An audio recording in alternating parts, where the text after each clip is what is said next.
This clip is brought to you by SaveWithConrad.com.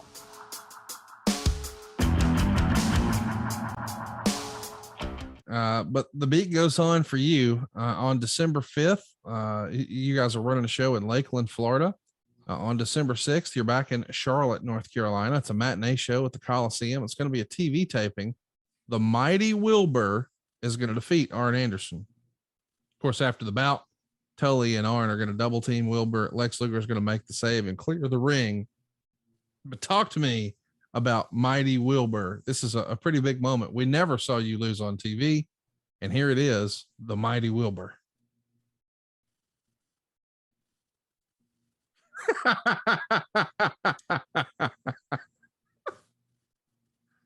I do not keep a one-loss record, nor do I worry about spilt milk. This is one coming off the heels of beating the piss out of Luger. Just less than a week before that, you probably would have went the other way.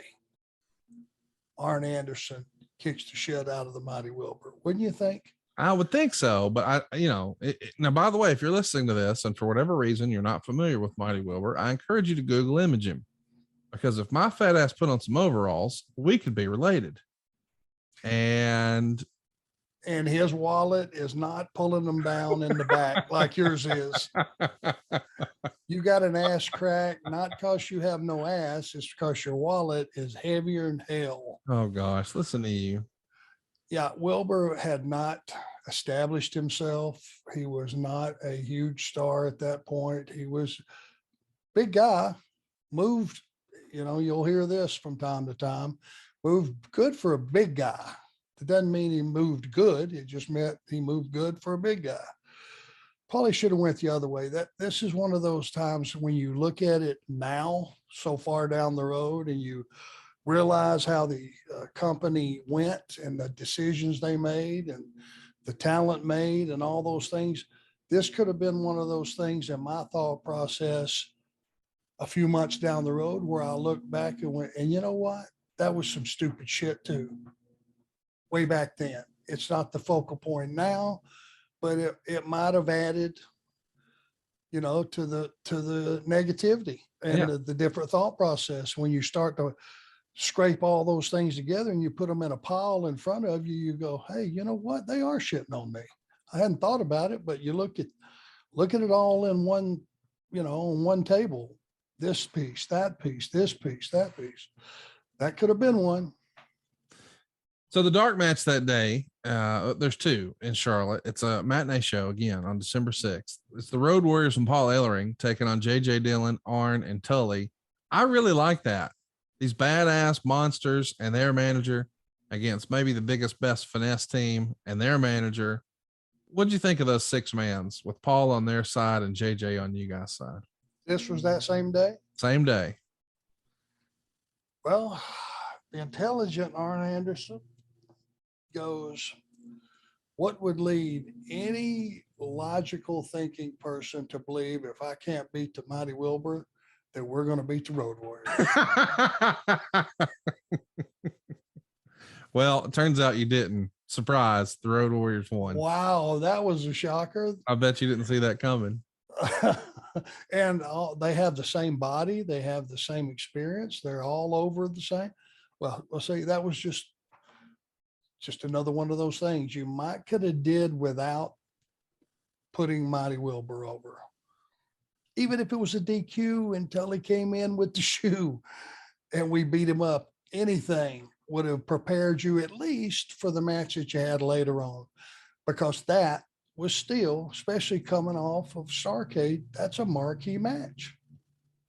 What a day you had here too. Because you're going to work a night show. Before we talk about the night show, we see Ric Flair wrestle Sting here in a matinee main event in Charlotte, North Carolina. Steve obviously or Sting rather, had come over as part of this transition from the UWF. But prior to this, he hadn't really been working on top. He had been working with Larry Zbyszko, second from the top, or Cougar J in an easy win. But the idea that all of a sudden now He's in a freaking main event in Charlotte with Ric Flair. What were you guys saying about Sting behind the scenes? Did you know, hey man, this kid's young, but boy, he's got something special? Because somebody saw it for him to be going on last year, right? By the way, just to add context, the Clash of the Champions match that everybody talks about that made Sting, that was the following year. That's 1988. This is December of 87. So this is probably maybe not the first time he's been in the main event, but I think it's the first time he's in the main event against Ric Flair as the NWA World Champion.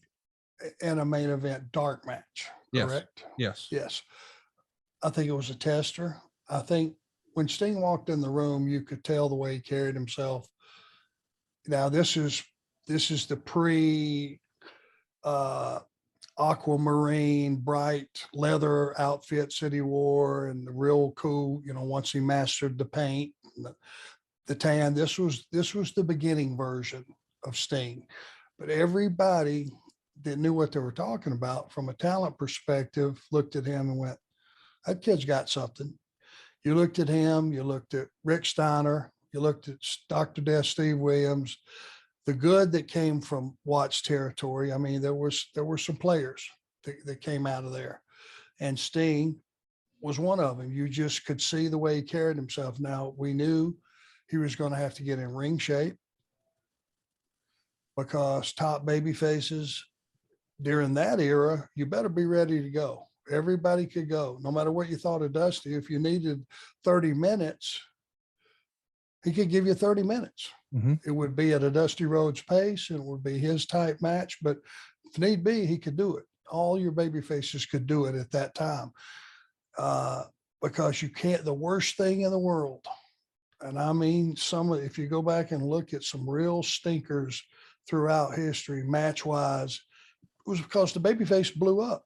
As a heel, you can't make a guy beat you up. If he can't breathe, you're screwed. So we saw that he was going to get, not that he was in terrible shape then, and Rick will push you, but you could tell that he needed, to get in super shape, but there was something there. That was my first inclination. Well, that same day after you just lost to the mighty Wilbur and then played a Super Bowl for the Road Warriors, that night you're in the Omni and there's 8,800 people here. A special promotion that day. Upper balcony seats were just $1 for kids. All the other seats were only $5. But buddy, you're pulling double duty here.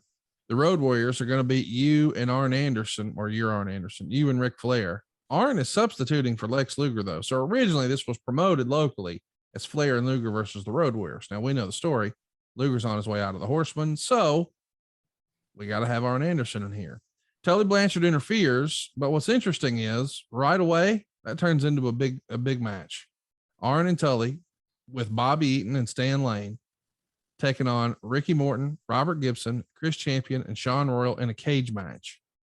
Anderson's going to pin Gibson here. And after the bout, Morton and Gibson and Champion and Royal are all arguing, but still you work the Road Warriors twice in the same day. They beat you twice in the same day. Mighty Wilbur beat you. Find that amusing? You find that amusing? And then, oh, by the way, let's put you in an 8-man cage match. Like, God dang, Arn, 4 matches in a day. 2 of them with the Road Warriors. One's a cage match. One's with Wilbur. How much can a man take? It's the same day. Apparently I could take that at least. And look inside. You're so flabbergasted being on the inside now, looking out, that you understand what that took from a physical standpoint. Unbelievable. Let's just think about something else for a minute. How unusual, how strange is it for us to be tagging with the Midnight Express? Pretty unusual. What's interesting though is it's been talked about over the years, hypothetical, right? What if the Midnight Express were to join and be part of the Four Horsemen? That could have been a fun what if, the Midnight Express being part of the presentation. I love what ifs. Yeah. You do too, right? Oh yeah. I think you'd have had a super group. Yeah, absolutely. And imagine if you would have had JJ and Jim Cornette, not at odds, but playing off of each other and complimenting each other. That could have been one of those deals that you could have had a whole nother run. And it could have been, since you brought it up, and I never even thought about it. And to be honest with you, we kind of talked about this a week or two, ago on the show with Paul. I don't remember. That is such a strange booking. I don't even remember it. I don't know if it's I chose to just Most freeze it people out. block out painful memories, Arn. Well, and 4 matches in one day could be painful enough, much less it being a very odd booking because Sean Roll and the other kid were not positioned to be partners with the Rock and Roll Express. Also, too, let's run through this. You worked back-to-back matches here. I mean, the Road Warriors beat you and Rick. Rick goes to the back. You're staying out here with Tully, and now we're going to do it again. And let's not forget, earlier in the day, the Road Warriors beat you up, and then Mighty Wilbur. I mean, golly, dude, this is a lot for a single. That's a bad week, much less. I mean, that might be the worst day ever. You know what? You're right. I'm just going to throw this headset off and I'm going to go I'm fixing to go get drunk or stoned or something. And I don't even do any of that. Yeah, it was a very taxing day and I can't even remember it, but I could tell you this, just listening to it. Damn. And you know what? You know, the reality, there's not a thing I wouldn't have done for that company on any given day. If it would have been 6 matches, did my best to make it work. But that's such a really odd, it's an odd pairing. And I guess we were just trying to, I guess the thought process was, let's just give these folks in the towns, the best show we can and give them something they hadn't seen. I don't know. Well, here's what I know. I know there's a very famous man who talked about a very famous event in American history. And he said December 7th is a day that will live in infamy. I think December 6th could be a day that lives in infamy. So this Tuesday, December 22nd, it's a Tuesday, the 6th of December. I think we should all, in honor of Arn Anderson that day, take the day off, just lay on our back and look at the lights all day and think about what it must have been like to have the Mighty Wilbur fall on you, to have Animal fall on you, to have Hawk fall on you, to have Ellering fall on you, then to have Hawk and Animal do it again. What a day. This is the same day. It's unbelievable. I hate my life. I mean, I'm glad you lived to tell the tale. And that's the 35th anniversary this year. So maybe that's what we should do. Celebrate the 35th anniversary, Tuesday, December 6th this year. Let's just take off work and lay down and look up and just think, you know what? It could be worse. Wilbur could be falling on me. Animal could be falling on me. It could be worse. So there will be like people at the George Washington Bridge in New York out of their cars, Laying down. laying on their back, Yep. staring at the lights. Yes, sir. That's a fitting tribute. I mean, it could be worse, right? That's the thing. Like, No, Wilbur it couldn't. Not for you Could it be then. worse? I'm saying for us now. For us now, like we got stresses in our life, right? Our wife's fussing about something. Our kid got a C on their report card, whatever. Wilbur ain't falling on you. The Road Warriors ain't beating you up twice in the same doggone day. And then, oh, by the way, go get your ass in this cage match. That's the same day. Like it could be worse. I'm gonna tell you what, when we hang up today, I'm gonna take my ass into the office, sling a bunch of mortgages, and I'm gonna grin doing it because it could be a lot worse. You know, that could have been the negative peak of my entire career. I mean, that's when you should have quit right there. Damn the Starrcade payoff. How much more can a man give? Lord. I should have put on a ski mask, toboggan, and started robbing liquor stores. Do you realize that you lost more in that day than Shawn Michaels did in 1995? Plus my integrity. That was one Plus of those my days. confidence. And listen, we better go back and check the books. I might have made a chunk of money for that day, but I don't think I did. Hey, it's Conrad Thompson. Thanks for checking out the podcast here on YouTube.